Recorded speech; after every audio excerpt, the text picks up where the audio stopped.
अस्सलामु अलैकुम रहमतुल्लाह। अल्हम्दुलिल्लाह वस्सलातु वस्सलाम अला रसूलिल्लाह व अला अहलिही व अस्हाबिही अजमईन अम्मा बाद। क़ाल तआला फ़ी कलामिहिल मजीद या अय्युहल्लज़ीना आमनू ला ताकुलू अम्वालकुम बैनकुम बिल बातिल इल्ला अन तकूना तिजारतन अन तरादिम मिनकुम रब्बि इश्रह ली सदरी व यस्सिर ली अमरी वहलुल उक़दतम मिन लिसानी यफ़क़हू क़ौली। नाज़रीन, मैं आपका इस्तक़बाल करता हूँ हमारे प्रोग्राम तिजारत के इस्लामी उसूल में। जो आयत मैंने पढ़ी इसमें अल्लाह सुब्हानहू व तआला ने फरमाया है कि ए ईमान वालों, अपने माल को आपस में बातिल तरीके से मत खाओ, सिवाय ये कि तुम आपसी बाहमी रजामंदी के साथ एक दूसरे के साथ तिजारत करो। लाजिम और ज़रूरी है एक ईमान वाले के लिए कि वो तिजारत के इस्लामी उसूलों को जाने, और वही जानने की हमारी कोशिश इस प्रोग्राम में है ताकि हम सही बात जानकर उस मुताबिक सही और हलाल रोज़ी कमा सकें और वो रोज़ी खुद भी खाएं और दूसरों को भी बताएं। इसी बात के तहत हमने कई सारी बातें अब तक देखी हैं। आइए इस सिलसिले को आज के इस प्रोग्राम में फिर आगे और बढ़ाएं। जज़ाकल्लाह खैर। अगला हलाल ऑप्शन जो हम लेने वाले हैं, क्योंकि मैंने अनाउंस भी किया था तो मैं कुछ स्किप करके यहाँ पे डायरेक्टली जा रहा हूँ, और वो है शेयर मार्केट। शेयर मार्केट के कंसेप्ट को हमें समझना होगा कि आखिर में कंसेप्ट क्या है। शेयर मार्केट का बुनियादी कंसेप्ट यह है कि एक कंपनी शेयर्स इशू करती है पब्लिक में, कि वो कंपनी के अंदर आप सब शेयर होल्डर्स हैं, शेयर होल्डर्स को शेयर्स इशू करती है।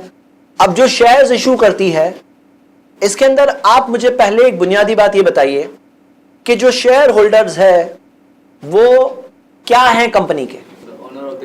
शेयर होल्डर्स क्या है कंपनी के? ओनर, पार्टनर्स हैं वो। ये एक फॉर्म ऑफ पार्टनरशिप है, खाली एक बड़ा फॉर्म है। जैसे 1,00,000 पार्टनर्स को बांधने का सिस्टम है शेयर्स, और इस्लामिकली शेयर्स के कंसेप्ट में कोई प्रॉब्लम नहीं है, क्योंकि पार्टनर अगर 10 हो सकते हैं, 50 हो सकते हैं, 1000 हो सकते हैं, 1,00,000 भी हो सकते हैं, 10 लाख भी हो सकते हैं, 10 लाख शेयर्स हो सकते हैं, 10 लाख पार्टनर्स हो सकते हैं, यहां पे प्रॉब्लम नहीं है। तो हम ये देखते हैं कि कैपिटल पाने का एक बहुत अच्छा तरीका है go on the open market. Market में जाओ, अपना इशू निकालो, और इशू निकाल करके मार्केट से पैसे उठा सकते हो थ्रू शेयर्स। तो शेयर्स के थ्रू कंसेप्ट के जरिए पैसे उठाना, इसमें कोई प्रॉब्लम नहीं है। लेकिन प्रेजेंट डे जो शेयर मार्केट है, वो शेयर मार्केट्स में ट्रेडिंग करना कैसा है, शेयर्स खरीदना, शेयर्स बेचना, ये कैसा है, तो हमें देखना होगा कि इसके अंदर एक्चुअली होता क्या क्या है। शेयर मार्केट्स में मोटे तौर पर 3 चीजें होती हैं। एक शेयर्स बिकते हैं, दूसरा डिबेंचर्स बिकते हैं, और तीसरा डेरिवेटिव्स बिकते हैं। तीनों को हम देखेंगे। शेयर्स जो बिकते हैं, जो कंपनी स्टार्ट हुई, उसने अपना 10 रुपए का शेयर ऑफर किया, वो शेयर किसी ने खरीदा। अब वो शेयर की वैल्यू बढ़ती है या घटती है? कब? जैसे कंपनी का परफॉर्मेंस अच्छा है। हम अगर इसके जेन्युइन फैक्टर्स पहले देखेंगे, फिर आर्टिफिशियल फैक्टर्स देखेंगे। कंपनी का परफॉर्मेंस अच्छा है, तो परफॉर्मेंस अच्छा होने की वजह से, रिपोर्ट अच्छा आने की वजह से बहुत सारे लोग खरीदने चाहते हैं, लेकिन लिमिटेड शेयर्स होते हैं। कंपनी जो शेयर जो इनिशियली ऑफर की वो लिमिटेड शेयर्स है, तो लिमिटेड शेयर्स होने की वजह से ऐसा थोड़ी है कि जितने शेयर्स पार्टनर्स बनने चाहे बनते जाए, वो एक लिमिट है उसकी। तो ऑब्वियसली जो 10 रुपए का शेयर था उसकी वैल्यू बढ़ती जाती है, 15 हो गई, 20 हो गई। लेकिन अगर बात यहां तक होती तो ठीक थी। यहां पे बहुत सारे लोग हैं जो आते हैं स्पेक्यूलेशन की नीयत से। स्पेक्यूलेटर्स के अंदर 2 टाइप के होते हैं। एक वो स्पेक्यूलेटर्स जो जेन्युइनली शेयर्स खरीदते हैं, और दूसरे वो है जो डेरिवेटिव्स के जरिए स्पेक्यूलेशन करते हैं। डेरिवेटिव्स का क्या मामला है वो हम थोड़ी देर बाद देखने वाले हैं। तो ये स्पेक्यूलेटर्स की वजह से वो प्राइस कई बार आर्टिफिशियली भी बढ़ जाते हैं, आर्टिफिशियली गिर भी जाते हैं। जो हम सुनते हैं कि शेयर मार्केट चढ़ गई, जो बुलिश रन चल रहा है, बुलिश फेस चल रहा है जो चढ़ती आ रही है, और बेरिश फेस चल रहा है जहां गिरती जा रही है। तो हम देखते हैं कि ये चीज होती है स्पेक्यूलेटर्स की वजह से, जो अलग इंटेंशन से आए हुए लोग होते हैं। स्पेक्यूलेटर्स के बारे में और क्यों इतना ज्यादा स्पेक्यूलेशन हो जाता है, उसकी एक बहुत बुनियादी और बहुत बड़ी वजह है, और वो बुनियादी वजह है डेरिवेटिव्स। क्या मतलब? डेरिवेटिव्स की वजह से पूरी दुनिया में 1970s में जब से डेरिवेटिव्स इंट्रोड्यूस हुए और फर्स्ट टाइम लाए गए, तब से पूरी दुनिया में फाइनेंशियल मार्केट्स में तबाही मची हुई है। जो हम देखते हैं, वॉरेन बफेट जो वर्ल्ड के अमंग द रिचेस्ट पर्संस है, उसने कहा ये weapons of financial mass destruction है डेरिवेटिव्स। फाइनेंशियल मास डिस्ट्रक्शन लाने का वेपन है ये, जो 1970s में इंट्रोड्यूस किया गया डेरिवेटिव्स ट्रेडिंग। जिसके अंदर फ्यूचर्स, फॉरवर्ड्स, ऑप्शन से स्टार्ट होकर अब बहुत सारी और चीजें भी इंट्रोड्यूस हो चुकी है, स्वैप्स एंड सो ऑन।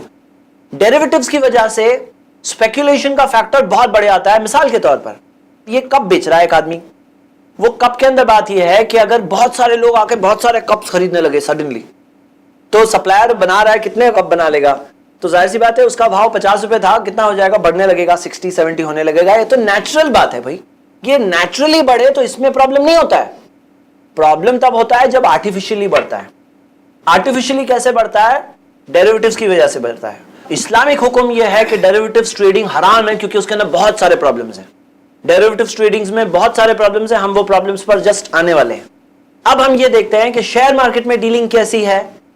तो शेयर मार्केट में डील करना, अगर ये डेरिवेटिव्स का फैक्टर देखा जाए तो इस वजह से शेयर मार्केट में ट्रेडिंग हराम नहीं हो जाती है। जैसे कुछ लोगों ने कहा है, कुछ हमारे स्कॉलर्स ने कहा है कि देखो वहां तो सट्टेबाजी चलती है, तो सट्टेबाजी चलती है, ये डेरिवेटिव्स हकीकत में सट्टेबाजी है, हकीकत में गैम्बलिंग है। लेकिन डेरिवेटिव्स तो हर जगह पे एंटर हो चुके हैं, कमोडिटी मार्केट में एंटर हो चुके हैं। कमोडिटी मार्केट में बहुत बड़ी तरीके से डेरिवेटिव्स का दखल होता है। कमोडिटी मार्केट के प्राइसेस जो चेंज होते हैं वो बहुत ज्यादा डेरिवेटिव्स की वजह से चेंज होते हैं। उसी तरह हम देखते हैं कि ऑयल इंडस्ट्री में डेरिवेटिव्स यूज होते हैं, हर चीज में, यहां तक कि अगर आपको राइस और कोई चीज है, हर चीज में डेरिवेटिव्स यूज होते हैं आजकल। तो डेरिवेटिव्स का दखल तो हर जगह आ गया, तो क्या हर चीज में हम मना कर देंगे इसमें भी डीलिंग नहीं करो, मेटल्स में भी डीलिंग मत करो, राइस में भी डीलिंग मत करो, गेहूं में भी, फार्म प्रोड्यूस में भी डीलिंग मत करो, ऑयल में भी डीलिंग मत करो, सब मना कर देंगे क्या? नहीं। तो शेयर मार्केट क्यों मना हो गई?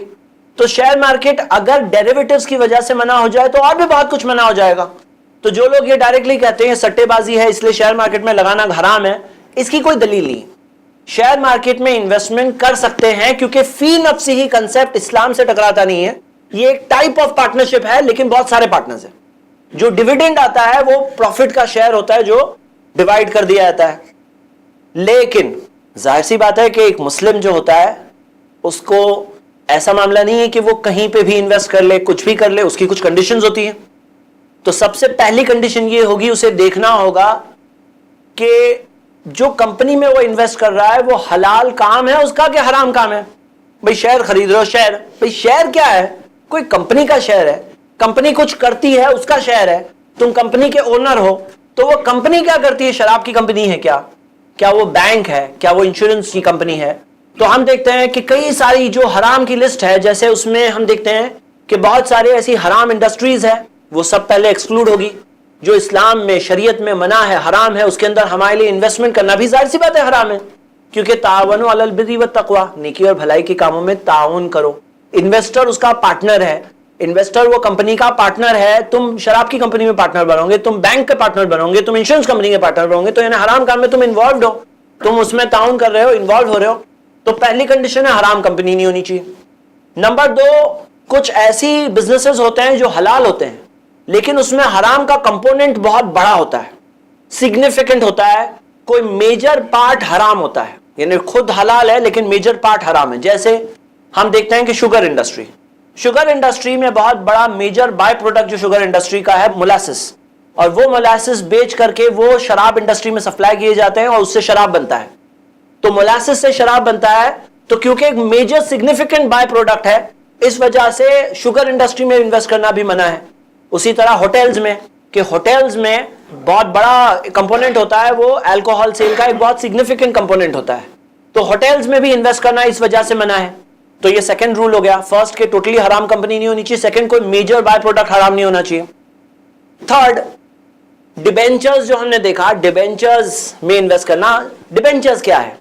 डिबेंचर्स ये है सूदी लोन, लेकिन वो लोन बैंक नहीं दे रही है, वो लोन पब्लिक दे रही है। बैंक को जिस तरह से सूद दिया जाता है, डिबेंचर्स में इंटरेस्ट मिलता है जो पब्लिक को इंटरेस्ट मिलता है।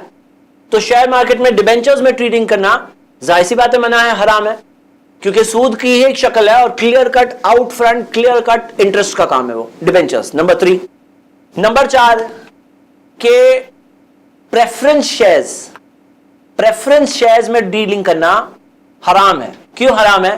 प्रेफरेंस शेयर का कंसेप्ट क्या है, आप में से कौन बताएगा?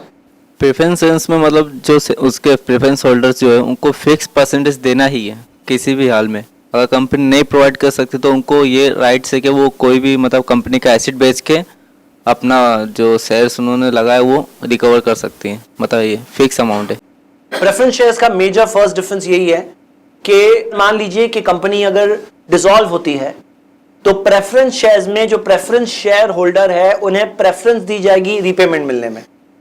जैसे मिसाल के तौर पे कंपनी का दिवालिया निकल गया, अगर मतलब कंपनी अगर नीलाम हो गई, कंपनी अगर बिक रही है, तो वो जो बिक रही है तो प्रेफरेंस शेयर होल्डर्स को सबसे पहले पेमेंट दिया जाएगा। तो आप जरा हमारे केस पे आ जाइए, 10 इन्वेस्टर्स हैं, तो 10 लोगों ने इन्वेस्ट किए, 10 लोगों ने 1-1 लाख रुपए लगाए। क्या कोई ये कह सकता है कि मैं पहले तुम्हें दूंगा, तुम्हारा देने के बाद में दूंगा? तो हम देखते हैं कि सबका इक्वल राइट है। इसके अंदर पहले बाद में ये डिफरेंशिएशन, ये एक जुल्म होगा किसी और पर, क्योंकि सब इन्वेस्टर्स है, सबका हक है, तो सबको इक्वली देना होगा। तो प्रेफरेंस किसी और को देना ये सही नहीं है, इसीलिए स्कॉलर्स ने ये रूल किया है कि प्रेफरेंस शेयर्स में डील करना हलाल नहीं है, जायज नहीं है। 5वां रूल वो ये है कि डेरिवेटिव्स की ट्रेडिंग के सारे फॉर्म्स वो जायज नहीं है। डेरिवेटिव्स में, फ्यूचर्स में, फॉरवर्ड्स में, ऑप्शंस में, intraday trading, swing trading, swaps, ये सब में इन्वेस्ट करना, ये सब के जरिए काम करना जायज नहीं है, क्योंकि उसके अंदर शरीयत के कई रूल्स टूट रहे हैं। अब यहां तक तो सब हमने देख लिए, लेकिन सबसे मुश्किल टर्म अभी आ रही है। मैं आप लोगों से एक सवाल पूछूंगा, बताओ ये एक शख्स है मिस्टर XYZ, इन्होंने सूदी लोन लिया और सूदी लोन लेकर कपड़े की दुकान खोली। सूदी लोन लिया और लेकर के कपड़े की दुकान खोली, कपड़े की दुकान, शोरूम बनाया, कपड़े बेचना हलाल है, जायज है। अब वो शोरूम में वो एक मुस्लिम को एज अ सेल्समैन अपॉइंट करना चाहते हैं। क्या तुम सेल्समैन बनो, मैनेजर बनो, तुम हेल्पर बनो। क्या ऐसी शॉप जो सूदी पैसे से बनी हुई है, ऐसी शॉप में उस शख्स के लिए क्या सेल्समैन का जॉब करना जायज है? जायज है ना जायज है? हाँ, बिल्कुल जायज है। क्यों? उसने पैसे कहां से लाया, वो उसका लुकआउट है। ये तो दुकान बिजनेस जायज है भाई। अगर ऐसे कंडीशंस हम लोग लगाएंगे कि वो सामने वाले ने कहां से लाया, वो तो हम लोगों के लिए और मुश्किल पैदा करेंगे, क्योंकि पैसे कहां से लाया वो जवाब देगा, ठीक है ना? उसमें जॉब करना जायज है, ये स्कॉलर्स का फतवा है। लेकिन अब वो इस सेल्समैन से कहता है ऐसा करो, तुम मेरे पार्टनर बन जाओ। सूद पे पैसे लेकर बिजनेस स्टार्ट किया है, लोन का सूद पे कर रहा है। वो कहता है तुम मैनेजर मत बनो, तुम मेरे पार्टनर बन जाओ। अब सही है गलत है? क्यों? पार्टनर यानी सूद में भी पार्टनर बन गया, लोन में भी पार्टनर बन गया, ठीक है ना? तो वहां जॉब करना जायज था, लेकिन वहां पार्टनर बनना जायज नहीं है, क्योंकि वो गलत बुनियाद जो वगैरह जो कुछ है वो सब चीज में पार्टनर बन जाएगा। वो जॉब कर रहा था तो जॉब कर रहा है, उसकी मेहनत का वो ले रहा है। पार्टनर बन रहा है तो वो उसकी जिम्मेदार बन रहा है, वो बिजनेस का जैसा आया है, बिजनेस जैसे चल रहा है, उसका जिम्मेदार बन रहा है। शेयर होल्डर जॉब कर रहा है या पार्टनर है? हाँ, पार्टनर है ना? वहां जॉब थोड़ी कर रहा है शेयर होल्डर, वो तो पार्टनर है। तो अगर जो कंपनी है वो सूद पे पैसे लेगी या देगी, हाँ, तो वो उसमें भी पार्टनर हुआ। तो यहां पे रूल ये है कि सूद पे पैसे लेना देना बहुत बड़ा गुनाह है, बहुत सख्त गुनाह है, बहुत बड़ा गुनाह है। तो कंपनी सूद पे पैसे दी हुई है या सूद पे पैसे ली हुई है, हाँ, ये नहीं होना चाहिए। और हमारे कुछ ब्रदर्स हैं हैदराबाद के, जिन्होंने कंपनीज को स्क्रीन किया था बॉम्बे स्टॉक एक्सचेंज के, वहां से कुछ सॉफ्टवेयर के जरिए उन्हें अराउंड 500 ऐसी कंपनीज मिली जिसमें डेट नहीं है, जीरो डेट कंपनीज। हाँ, जीरो डेट कंपनीज तकरीबन 500 ऐसी कंपनीज मिली, लेकिन ऑफ कोर्स दूसरे फैक्टर्स चेक नहीं हुए थे। यहां मैं आप लोगों को एक दर्द भरी कहानी सुनाना चाहता हूं, सुनिए। यहां बात यह है कि हम मुस्लिम्स के पास बहुत बड़ा इन्वेस्टमेंट है, मुसलमान एक बहुत बड़ी लॉबी है, हम लोग चाहते हैं हमारा इन्वेस्टमेंट एज अ ब्लॉक जा सकता है कहीं पर। लेकिन फिर क्या है कि हम चाहते हैं कि हलाल तरीके से इन्वेस्ट हो। तो हम देखते हैं कि कई शरिया एडवाइजरी कंपनी स्टार्ट हुई जिन्होंने शरिया कंप्लायंस चेक करते हैं। शरिया कंप्लायंस चेक करने के अंदर वो चेक करते हैं कि ये जो कंपनीज है, जैसे बॉम्बे स्टॉक एक्सचेंज पे मोर देन 6000 कंपनीज है, इसके अंदर से कौन सी कंपनी है जो शरिया कंप्लायंट है। तो उन्होंने एक कायदा बनाया, उनमें से कुछ कंपनीज का कायदा है कि अगर जितना भी कैपिटल है वो कंपनीज का, उसमें से 1/3 यानी कि 33% अगर सूद पे लिया हुआ है तो चलेगा। उन्होंने कायदा बताया, बोलते हैं शरिया कंप्लायंट हो गई क्योंकि 1/3। तो जब हम उनसे पूछते हैं कि 1/3 की दलील बताओ, कहां है दलील, तो कुछ लोग तो जवाब ऑनेस्टली देते हैं कि कोई दलील नहीं है, और यही बात है, कोई दलील नहीं है।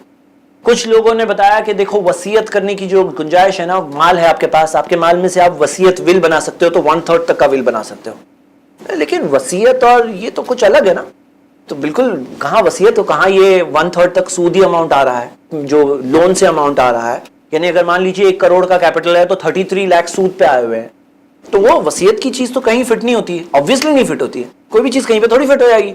1/3 का फिगर जरूर मिल रहा है, लेकिन 1/3 यहाँ नाफिज कैसे होता है, वो कनेक्ट कैसे होता है। कियास बैनल फारिक, दो अलग चीजों में कियास है, एनालॉजी है। तो कुछ शरिया कंपनीज ने अपना ये रूल बनाया, बोले कि नहीं 25%, 33% नहीं, हम लोग 25% अगर सूद पे पैसे लिए हुए हैं तो हम उसे शरिया कंप्लायंस की सर्टिफिकेट दे देंगे वैसी कंपनी को 25%।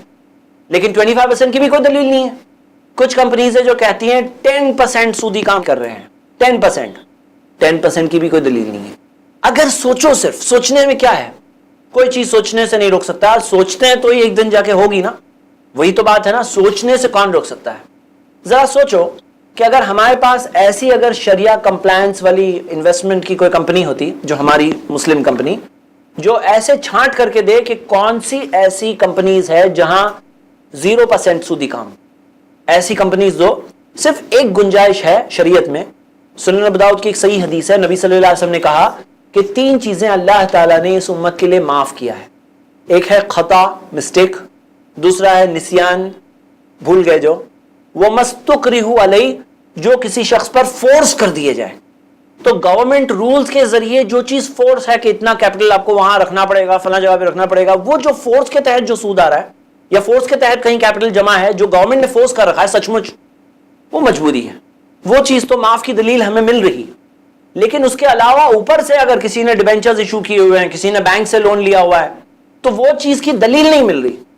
तो हम देखते हैं जैसे शेख सौले उसैमी, डॉक्टर सौले उसैमी, उसैमीन नहीं उसैमी, जिन्होंने अपनी एक लिस्ट बनाई halal2.com के नाम से, जो सऊदी के स्टॉक एक्सचेंज में कौन सी वैसी कंपनीज है जो 100% शरिया कंप्लायंट है। उसका रिजल्ट ये हुआ कि वहां पर अब कंपनीज चाहते हैं कि हमारा नाम वो लिस्ट में आए, और इस वजह से वो अपने अंदर शरिया कंप्लायंस लाने की कोशिश करते हैं ताकि उनके अंदर इन्वेस्ट करें लोग। मान लीजिए अगर हमारे पास ऐसी अगर एडवाइजरी बॉडी होती और हम मुसलमान थोड़े बेदार होते, और बेदार होने की बुनियाद पर अगर हम ऐसी एक बॉडी को सपोर्ट करें जो छांट करके सही पूरे कुरान और हदीस के हिसाब से जो सही कंपनीज है, कितनी कम होने दो कोई मसला नहीं, 50 होने दो, 100 होने दो, कोई मसला नहीं, हम बताएंगे ये 50 शरिया कंप्लायंट है। फिर क्या होगा कि अगर हमारे पास इन्वेस्टर्स है, लोगों की लॉयल्टी है, लोग चाहते हैं कि ये एडवाइजरी बॉडी की बात मान के हम लोग करें, तो फिर क्या होगा, कल और कंपनीज 50 से 100 होगी, 100 से 150 होगी, 200 होगी, क्योंकि वो लोग चाहते हैं कि मुसलमान इन्वेस्टर्स है ना, इनके पास पैसा है ना, ये लोग आके हमारे पास इन्वेस्ट करें। तो इन्वेस्ट करने के लिए वो अपने आप को कंप्लायंट बनाने की कोशिश करेंगे। और फिर क्या होगा, हमारे पास हलाल अल्टरनेटिव्स में इन्वेस्टमेंट में ये अल्टरनेटिव ओपन अप हो जाएगा जो हमारे हलाल अल्टरनेटिव्स में होगा। लेकिन नेवरदलेस शेयर मार्केट पे जाकर अपनी कंपनी को रजिस्टर करने से तो कोई नहीं रोक सकता। अगर आपके पास कोई बड़ा बिजनेस प्लान है और अगर आप मार्केट से कैपिटल उठाना चाहते हो, आपको कैपिटल की जरूरत है, तो हलाल अल्टरनेटिव्स में से एक अल्टरनेटिव है शेयर मार्केट। जैसे हमारा दुश्मन है, जैसे अन इस्लामिक है, उन नजरों से देखने की कोई जरूरत नहीं है, बल्कि आपकी कंपनी इंशाल्लाह एक हलाल कंपनी होगी जिसके अंदर शरिया कंप्लायंस होगी। तो जब कभी हमारे भाइयों में से जिस किसी को अल्लाह ताला तौफीक दे जो ऐसी लिस्ट को बनाए, क्योंकि बात कर सकते हैं हम लोग, ऐसे रिसोर्सेज अवेलेबल नहीं है कि जिसके जरिए सारे काम जो कर सकें, लेकिन ये जरूरत है उम्मत को कि ऐसे लोग हों जो ऐसी बॉडीज फॉर्म करें जो ऐसे कंपनीज को सॉर्ट करके चेक करके दें। क्या हो गया कि जो हमारे शरिया कंप्लायंस चेक करने वाले लोगों ने कॉम्प्रोमाइज कर दिया ना, अब हमारे पास हलाल अल्टरनेटिव 100% हलाल वाला आएगा भी नहीं। क्यों नहीं आएगा? क्योंकि हम उससे पहले ही कॉम्प्रोमाइज कर चुके हैं कि 33% पे कुछ लोगों ने कॉम्प्रोमाइज किया, कुछ लोगों ने 25% पे कॉम्प्रोमाइज किया, और कुछ ही हैं जो 10% पे कॉम्प्रोमाइज कर। लेकिन ये तीनों की दलील नहीं है। तो इसमें सही बात यह है कि इससे बचने की शक्ल हो और ये चेक करके लाया जाए, आहिस्ता आहिस्ता इनकी ग्रोथ होगी और आहिस्ता आहिस्ता इसके अंदर इंशाल्लाह बेनिफिट पैदा होगा और हलाल अल्टरनेटिव्स बढ़ेंगे इंशाल्लाह। तो शेयर मार्केट के मुतालिक हम ये देख रहे हैं कि ये कुछ चीजें हैं शेयर मार्केट के मुतालिक। आगे बढ़ते हैं डेरिवेटिव्स की तरफ। डेरिवेटिव्स देखने से पहले हम एक और मार्केट को जोड़ देते हैं साथ में, कमोडिटी मार्केट। कमोडिटी मार्केट के अंदर भी डेरिवेटिव्स की लार्ज स्केल इंटरफेरेंस है। कमोडिटी मार्केट है क्या? कमोडिटी मार्केट वो है जहां पर कमोडिटीज ट्रेड की जाती है, जैसे सोना, चांदी, मेटल्स या सारे जो अनाज जो फार्म प्रोड्यूस है, तकरीबन बहुत सारी चीजें हैं जो आज कमोडिटी मार्केट्स में ट्रेड की जाती है इंटरनेशनली। कमोडिटी मार्केट्स में ट्रेड करना इतना आसान हो गया है कि आदमी इंटरनेट पर अपना अकाउंट खोल दे और कमोडिटी मार्केट से वो कनेक्ट हो जाता है और यहां इंटरनेट पे बैठे बैठे सुनिए, वो कर रहा है इंस्ट्रक्शन कि मुझे 100 किलो कॉपर खरीदना है, 500 रुपए का भाव है, खरीद लिया मैंने। फिर देख रहा है कि मार्केट में भाव क्या जा रहा है, अरे कल देख रहा है 502 रुपए भाव हो गए, 504 रुपए भाव हो गए। अब बटन दबा करके वो कहेगा बेच रहा हूं मैं 504 रुपए में, 510 रुपए में बेच रहा हूं। तो वो बेच भी सकता है, खरीद भी सकता है, बेच भी सकता है। मैं आप सबसे पूछ रहा हूं, स्टेप बाय स्टेप पूछूंगा, आप लोग जवाब देंगे। अगर मान लीजिए कोई कमोडिटी मार्केट में सोना खरीदता है, ये कैसा है? सोना नहीं, पहले सोने की बात करेंगे। हैंड टू हैंड, यदन बी यदिन, सोने में कायदा क्या है? Hand to hand. वहां पे पेमेंट हैंड टू हैंड नहीं जाता है। क्यों? क्योंकि अगर किसी को डिलीवरी भी चाहिए तो डिलीवरी बाद में आएगी, आते आते का अराउंड 7 डेज लगते हैं। तो 7 डेज लगते हैं, तो यदन बी यदिन का कायदा टूट जाता है। तो कमोडिटी मार्केट्स में सोने और चांदी की ट्रेडिंग करना तो क्लियर कट हराम है। आइए कॉपर पे आते हैं या दूसरे मेटल्स पे आते हैं। अब ये जो खरीद रहे हैं और उनके अकाउंट में आ जाता है on paper, virtual 100 kilo copper हो गया आपका, आपके अकाउंट में दिख रहा है ना, पोजेशन आ गया कि नहीं आया? दिख रहा है ना अकाउंट में। ये इकार है कि मनकूल है? मूवेबल है कि इमूवेबल है? कॉपर ऑब्वियसली मूवेबल है, तो आपको लेना पड़ेगा पोजेशन। तो हम देखते हैं इसके अंदर नंबर 2 प्रॉब्लम यह है कि बहुत कॉमन है कि लोग पोजेशन लिए बगैर बेच देते हैं। बहुत कॉमन है, लोग पोजेशन लेते नहीं है क्योंकि इतना सारा मेटल कहां पे लाऊंगा मैं, कहां पे लिखूंगा, हाँ, तो पोजेशन लेना एक मुश्किल लगता है उन्हें। इसलिए कमोडिटी मार्केट्स के अंदर ये टाइप का प्रॉब्लम बहुत कॉमन है कि पोजेशन लिए बगैर बेच देना।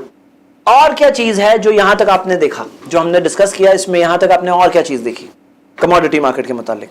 आइए हम डेरिवेटिव्स पे आते हैं, जो सबसे बड़ा प्रॉब्लम, जो आज के जमाने में दुनिया का बहुत बड़ा प्रॉब्लम बन चुका है, डेरिवेटिव्स। यहां तक कि खुद अमेरिकन गवर्नमेंट को फॉर द टाइम बीइंग, थोड़े टाइम के लिए डेरिवेटिव्स ट्रेडिंग को रोकना पड़ा, जब बहुत at the peak of the financial crisis, जब उनकी AIG जब ड्रॉप हो गई, और वो भी डेरिवेटिव्स का मेजर रोल था AIG के ड्रॉप होने में। तो हम देखते हैं कि ये डेरिवेटिव्स के मुतालिक क्या बात है, आखिर में कंसेप्ट क्या है। डेरिवेटिव्स का कंसेप्ट क्या होता है? सुनिए, कंसेप्ट ये है कि कोई भी अंडरलाइंग प्रोडक्ट होता है, उसमें नीचे का प्रोडक्ट, चाहे वो शेयर हो कोई कंपनी का, शेयर मार्केट में कोई भी कंपनी का शेयर हो, या चाहे वो कोई कमोडिटी हो, चाहे कोई भी चीज हो, पेट्रोल हो, चाहे करेंसी हो, डेरिवेटिव्स ये सब में किए जाते हैं। क्या होता है इसमें? डेरिवेटिव्स में एक आदमी वो प्रोडक्ट नहीं खरीद रहा है, वो प्रोडक्ट खरीदने का हम लोग पहले ऑप्शंस देखेंगे। ऑप्शन खरीद रहा है, क्या मतलब? ऑप्शन खरीद रहा है मतलब, मिसाल के तौर पर एक प्रोडक्ट है, फलां कंपनी के शेयर है, वो फलां कंपनी के शेयर 500 रुपए के हैं, वो शेयर 500 रुपए के हैं। अब अगर वो कंपनी में अगर इन्वेस्ट करना है, आपको 100 शेयर लेंगे तो कितने रुपए जम जाएंगे? 50,000 में 100 शेयर हाथ में आएंगे। हाँ, तो 100 शेयर लेकर रख सकते हो, बेच सकते हो, कर सकते हैं। लेकिन क्या होता है कि डेरिवेटिव्स में ये होता है कि आप शेयर खरीदोगे तो आपके 500 रुपए ब्लॉक होंगे। वो कहते हैं कि हम तुम्हें ऑप्शंस, हम पहले देख रहे हैं, हम तुम्हें ऑप्शन देते हैं शेयर खरीदने का। मतलब 500 रुपए का शेयर है, उसका एक ऑप्शन वो खरीदता है। अब इसके अंदर 2 चीजें हैं, going long and going short. क्या मतलब? वो 500 रुपए का शेयर 520 में खरीद सकता है, ऑप्शन के मैं 520 में खरीदूंगा, आने वाले 2 महीने में, आने वाले 1 महीने में, आने वाले पीरियड में, फला पीरियड में मैं ये शेयर 520 रुपए में खरीदूंगा। ऑप्शन खरीदा नहीं, ये ऑप्शन उसे एक पर्टिकुलर प्राइस पे मिलता है, एक पर्टिकुलर प्राइस पे मिलता है। हम ले लेते हैं मिसाल के तौर पर 50 रुपीज में मिला, कि 50 रुपीज में उसको ऑप्शन मिल गया 520 में खरीदने का ऑप्शन। 520 में खरीदने का, यानी अब वो कितने खरीद सकता है? उसके पास 50,000 रुपए थे, तो वो तो 100 शेयर खरीद सकता था, लेकिन अब वो कितने खरीद सकता है? 50 के हिसाब से अब 1000 शेयर खरीद सकता है। शेयर नहीं खरीदा, शेयर खरीदने का ऑप्शन खरीदा।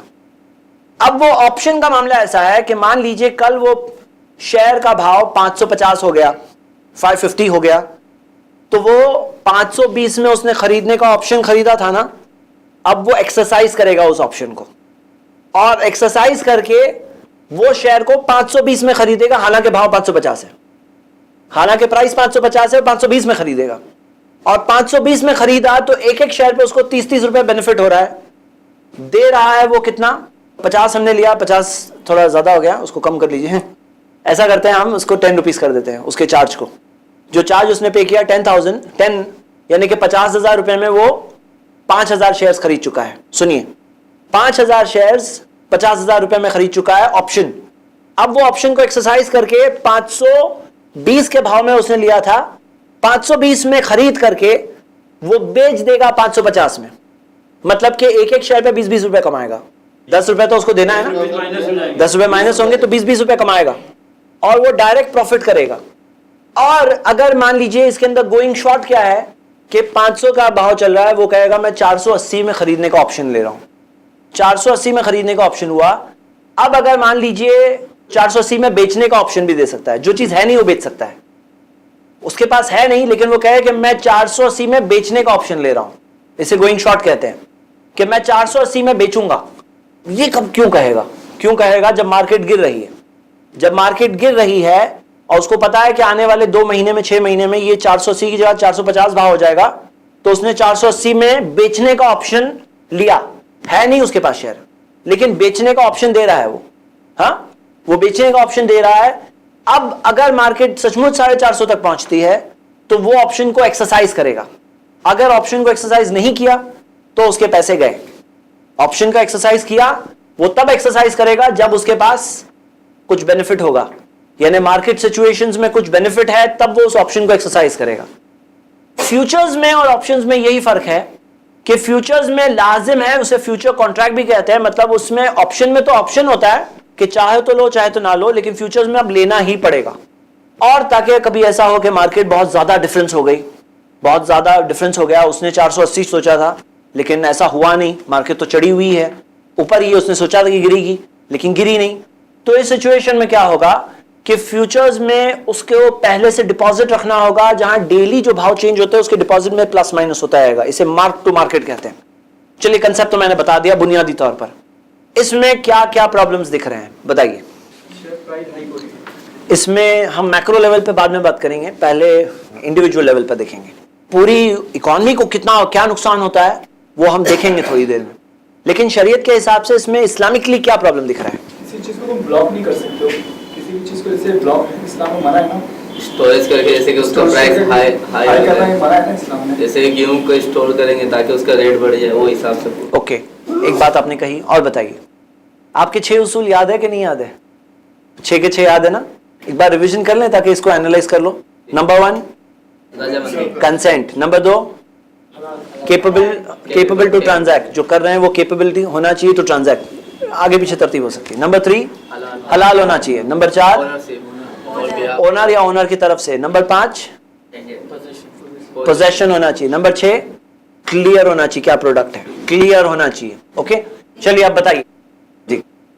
इसमें क्या होता है, यानी जैसा मेरे पास 5 लाख है जी, 5 लाख है, तो इसके अंदर फैसिलिटीज देते हैं कि उसके ऊपर 20 टाइम्स तुम ज़्यादा खरीद सकते हो, यानी 5 लाख के ऊपर 1 करोड़ का माल खरीद सकते हो मार्केट से। तो ये नहीं कर सकते इस्लाम में। इसमें क्लियर नहीं है, मतलब आने वाले दिनों में क्या होएगा, मतलब 6 पॉइंट जो है वो इस पे अप्लाई हो सकता है। ओके, सबसे पहली चीज, जो आदमी के पास है ही नहीं वो बेच देता है आदमी, हाँ, जो है नहीं उसको बेचने का ऑप्शन उसने डाल दिया, उसका बेचने का फ्यूचर कॉन्ट्रैक्ट कर दिया, जो है ही नहीं उसके पास, हाँ, ये क्या है, ये खुद ही एक प्रॉब्लम है। और जो हम देख रहे हैं कि इसके अंदर फर्स्ट प्रॉब्लम के पोजेशन के बगैर लोग बेच रहे हैं, कोई बेच रहा है तो कोई खरीद रहा है, ये दोनों चीज इक्वल होती है, दोनों साइड्स है, तो पोजेशन के बगैर काम हो रहा है, ये पहले इसकी बुनियादी कुछ नहीं है। इसी वजह से आप देखेंगे कि पूरी वर्ल्ड की जो इकॉनमी है उससे कईयों गुना ज्यादा ट्रेडिंग हो जाती है फ्यूचर्स के जरिए। एक्चुअल स्टॉक्स जितने होंगे, एक्चुअल शेयर्स जितने होंगे, उससे कईयों गुना ज्यादा ट्रेडिंग हो जाते हैं शेयर मार्केट पे डेरिवेटिव्स के जरिए। तो मिसाल के तौर पर अगर ये प्रोडक्ट का भाव बहुत सारे लोगों ने डिमांड की, बहुत सारे लोग ने जा जाके खरीद लिए कप्स, तो भाव बढ़ता तो कितना बढ़ता, हाँ। लेकिन जब ये ऑप्शन खरीदते हैं और ऑप्शन खरीदने की वजह से जो इसका प्राइस अगर शेयर मार्केट पे ट्रेड हो रहा होता अगर, तो क्या होता, इसका प्राइस जितना बढ़ना चाहिए था उससे बहुत ज्यादा बढ़ जाता है, उसका जितना होना चाहिए था उससे ज्यादा हिल जाता है, मतलब बहुत ज्यादा प्राइस फ्लक्चुएशन होते हैं। इसी वजह से पेट्रोल वगैरह के अंदर ये बहुत सारे प्रॉब्लम्स होते हैं, करेंसी मार्केट्स में बहुत सारे प्रॉब्लम्स होते हैं डेरिवेटिव्स के इंटरफेरेंस की वजह से।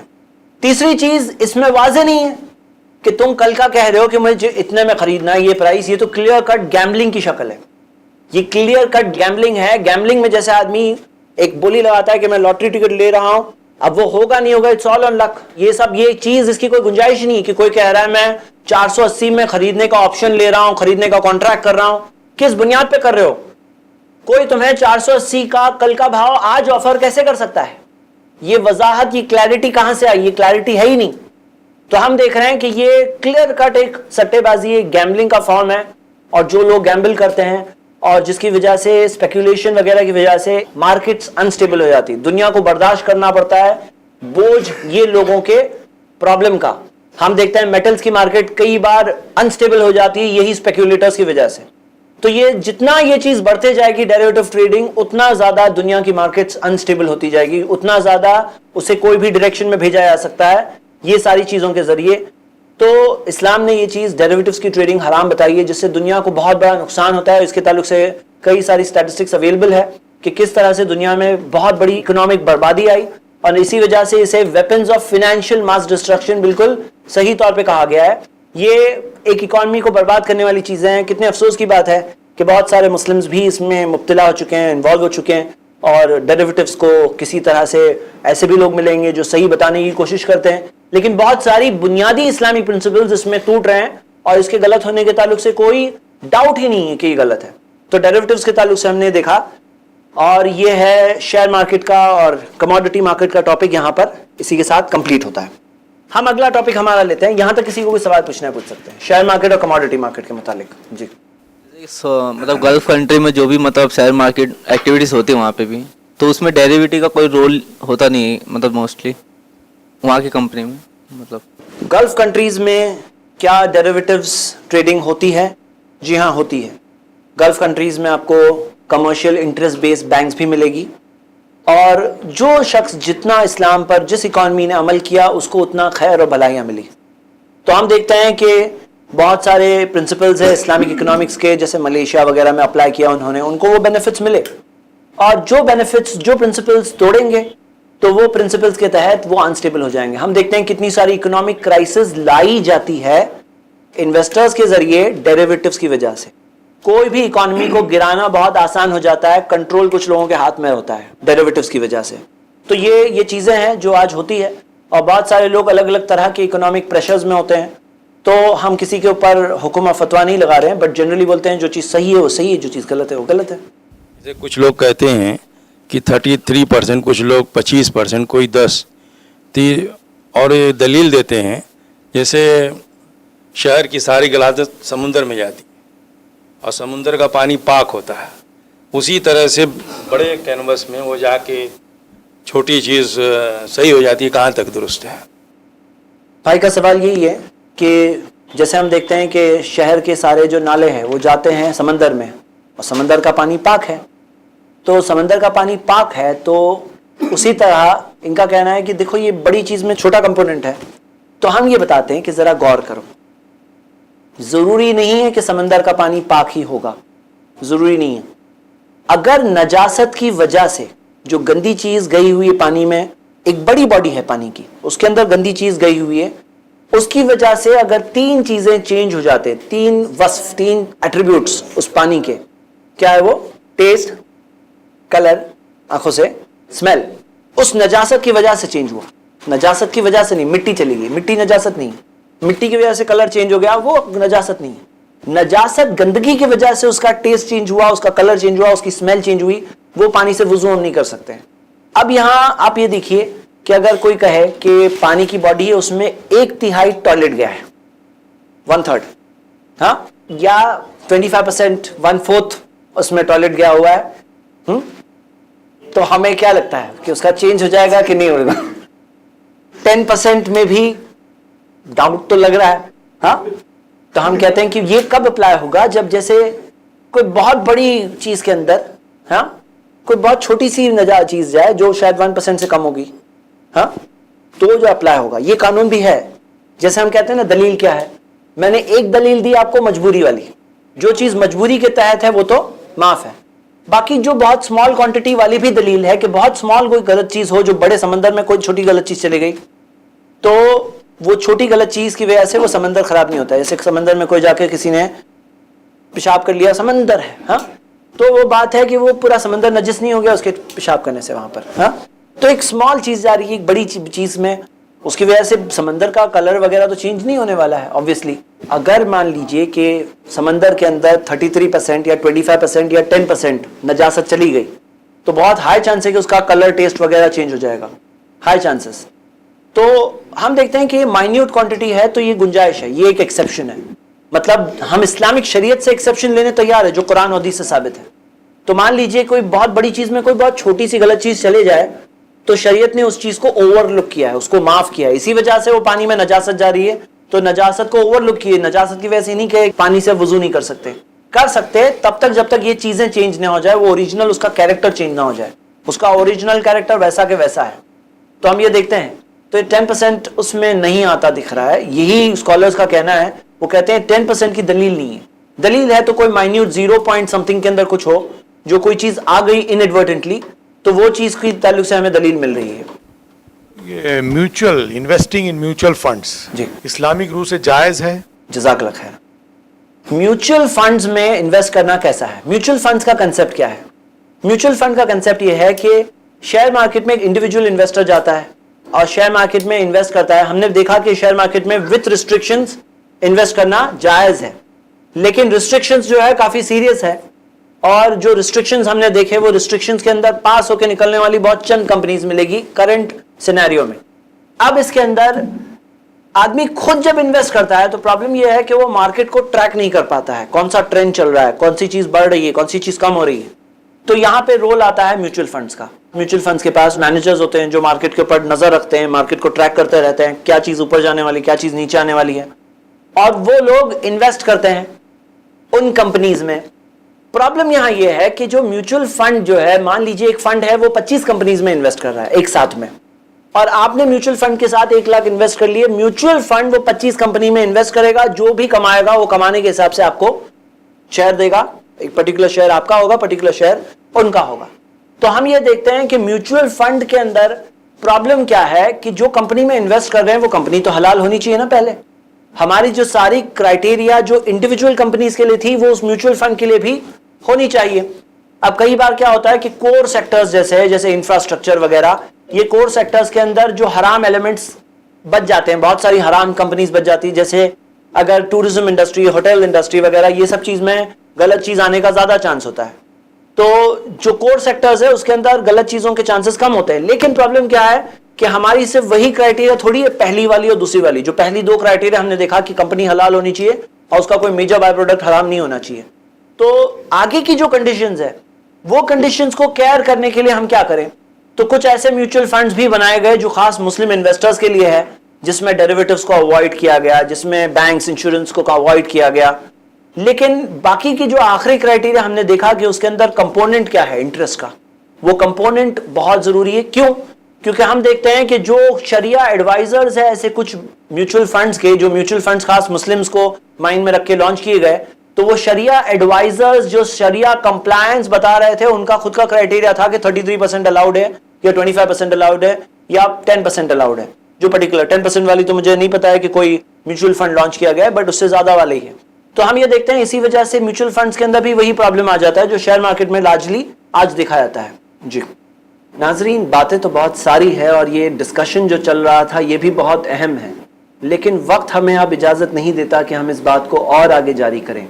तो इस एपिसोड को हमें यहीं पर ख़त्म करना होगा, लेकिन हमारे पास मौका है अगले एपिसोड में फिर एक बार इंशाअल्लाह तिजारत के इस्लामी उसूल के तहत और जो हमें हमारा दीन सिखाता है तिजारत के मुतालिक, ताकि हम उन बातों को जानकर अपनी और दुनिया में खैर और भलाइयाँ ला सकें। तो मैं आपको दावत देता हूँ कि आप इस प्रोग्राम में फिर एक बार शरीक रहें और अपने मुताल्लिकीन पहचाने वालों को भी दावत दें कि इस प्रोग्राम के साथ हम सीख सकें तिजारत के इस्लामी उसूल। जज़ाकल्लाह खैर। अस्सलामु अलैकुम रहमतुल्लाह।